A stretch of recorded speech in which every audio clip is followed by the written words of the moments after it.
आज की जो सबसे बड़ी खबर है, सबसे अहम खबर है वो ये है, भारत और ग्रीस के बीच इंडस्ट्री और डिफेंस सेक्टर में हुई डील। भारत ने टर्की के गिर्द अपना घेरा जो है बड़ा टाइट कर लिया। तुर्की की जड़ें हिला दी। अब तुर्की हो गया परेशान बहुत ज्यादा कि बॉस ये हुआ क्या है, ये अचानक भारत गेम में कैसे कूद गया।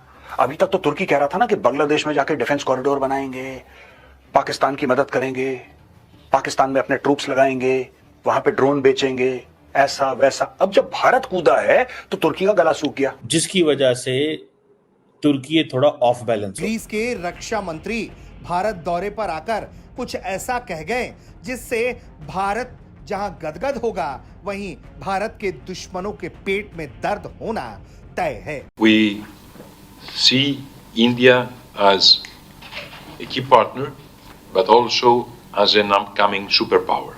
Our defense dialogue has gained real momentum and of course of combating terrorism. Secondly जो इम्पोर्टेंट चीज है वो ये है कि जो इंडियन हुकूमत है वो समझती है कि हमें अब उर्दुगान को टफ टाइम देना है। India Greece ink joint declaration to boost defence industrial collaboration, ये बड़ा इंपॉर्टेंट है दोस्तों, बिकॉज इसमें तुर्की का गला सूख जाएगा।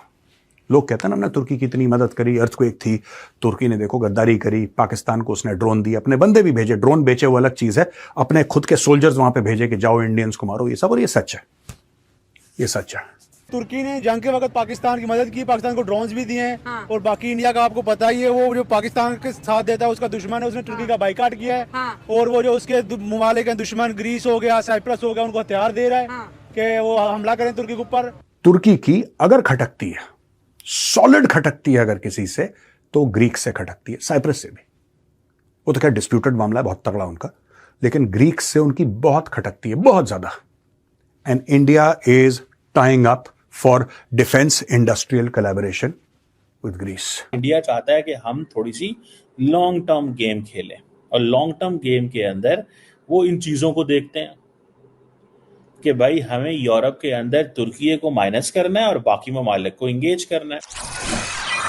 हेलो फ्रेंड, जय हिंद। हिंदुस्तान स्पेशल न्यूज में आपका स्वागत है। दोस्तों, ग्रीस के रक्षा मंत्री निकोस डेंडियास इन दिनों भारत के दौरे पर हैं। इस अहम यात्रा के दौरान उन्होंने भारत के रक्षा मंत्री राजनाथ सिंह से मुलाकात की। ये दौरा भारत और ग्रीस के मजबूत होते रिश्तों का एक महत्वपूर्ण संकेत माना जा रहा है। अपने दौरे में निकोस डेंडियास ने भारत के डिफेंस प्रोडक्ट्स का अवलोकन किया। भारत और ग्रीस ने डिफेंस इंडस्ट्रियल कॉर्पोरेशन को और मजबूत करने के लिए एक जॉइंट डिक्लेरेशन ऑफ इंटेंट पर हस्ताक्षर किए हैं, जिसके तहत अगले 5 वर्षों के लिए एक स्पष्ट रोड मैप तैयार किया जाएगा। नई दिल्ली में हुई इस द्विपक्षीय बैठक के दौरान रक्षा मंत्री राजनाथ सिंह ने मिनिस्टर निकोस डेंडियास के साथ बातचीत में दोहराया कि भारत ग्रीस स्ट्रेटेजिक पार्टनरशिप शांति, स्थिरता, स्वतंत्रता और आपसी सम्मान जैसे साझा मूल्यों पर आधारित है। इस जॉइंट डिक्लेरेशन के आधार पर दोनों देश रक्षा क्षेत्र में सहयोग को नई मजबूती देंगे और आने वाले समय में तकनीक, निर्माण और औद्योगिक साझेदारी को आगे बढ़ाने पर काम करेंगे। ये समझौता न केवल दोनों देशों के रक्षा संबंधों को गहरा करेगा, बल्कि वैश्विक स्तर पर भी उनकी रणनीतिक साझेदारी को मजबूत बनाने की दिशा में एक बड़ा कदम माना जा रहा है।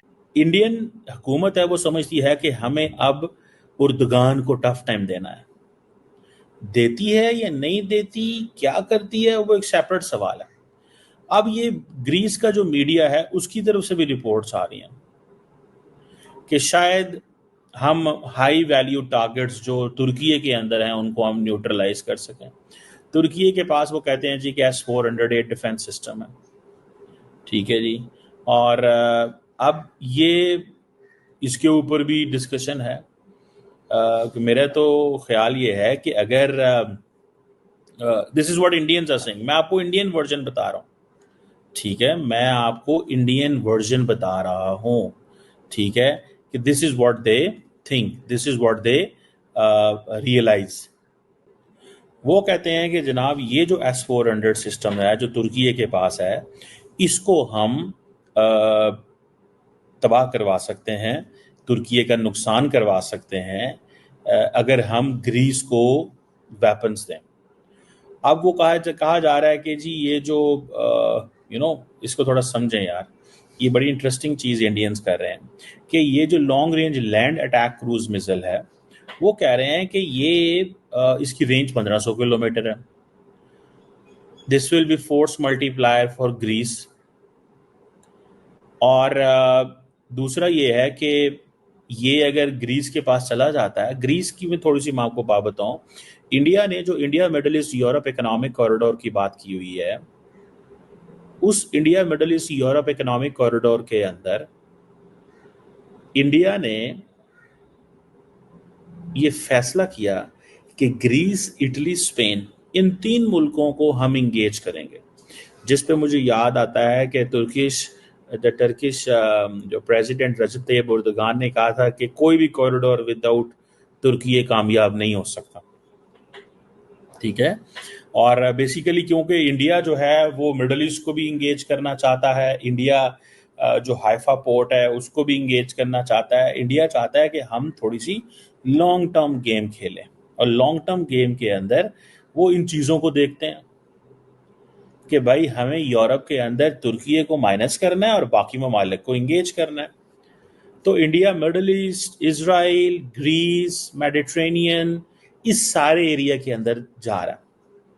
और ये जो इंडिया का ये जो मिसाइल है वो एक जिसे कहते हैं ना, ये एक इंडिजिनस है मानिक स्मॉल टर्बोफोन इंजन जो है वो it is powered with this, और कन्वेंशनल और न्यूक्लियर वॉरहेड्स भी लेके जा सकता है, और हाई ऑल्टीट्यूड पे फ्लाई करता है।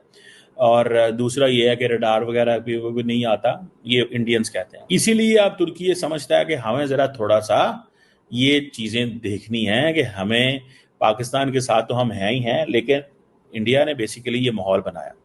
और आपको पता है सब कुछ टर्किश जो इंटरनेशनल मीडिया है वो भी ये समझता है कि ये जो this could be a direct response कि ये जो ग्रीस तुर्की की एक जो वो जिसे कहते हैं ना एक छोटी सी रीजनल राइवलरी है उस हवाले से। और इंडिया की जो एयरफोर्स चीफ हैं, आपको याद होगा अभी उन्होंने थोड़े दिन पहले ही AP सिंह साहब ने दौरा भी किया ग्रीस का। नेवर फॉरगेट दिस कि इंडिया के एयर चीफ ने दौरा किया, ठीक है। और वो दौरा करने का मकसद क्या था? To give a message to Turkey. So वो जो दौरा करने का मकसद था वो दैट वाज कि थोड़ा टफ टाइम देने की ज़रूरत थी, ठीक है जी। तुर्की ग्रीस के there is a long standing geopolitical conflict मौजूद है, which is that is rooted in history. Nationalism के इश्यूज हैं, टेरिटोरियल डिस्प्यूट हैं, and particularly in the eastern Mediterranean. अगर आप देखें, क्योंकि ऑटोमन रूल रहा है, ग्रीस जो है they were under the Ottoman rule for 400 years. 1830 में जाकर ग्रीस को आज़ादी मिली है। फिर बहुत सारी ग्रीको टर्किश वॉर्स हुई हैं 1992 के बीच में। तो ग्रीस ने अपने बहुत सारे जो फुटप्रिंट्स हैं वो एक्सपैंड किए हैं, ठीक है जी। और तुर्की जो है वो समझता है, फिर एक there was a treaty of Lausanne हुई थी 1923 में, वहाँ पे फिर थोड़ी सी चीज़ें सेटल हुई। फिर साइप्रस का भी इशू है। तुर्की ने इन्वेड किया नॉर्दर्न साइप्रस में,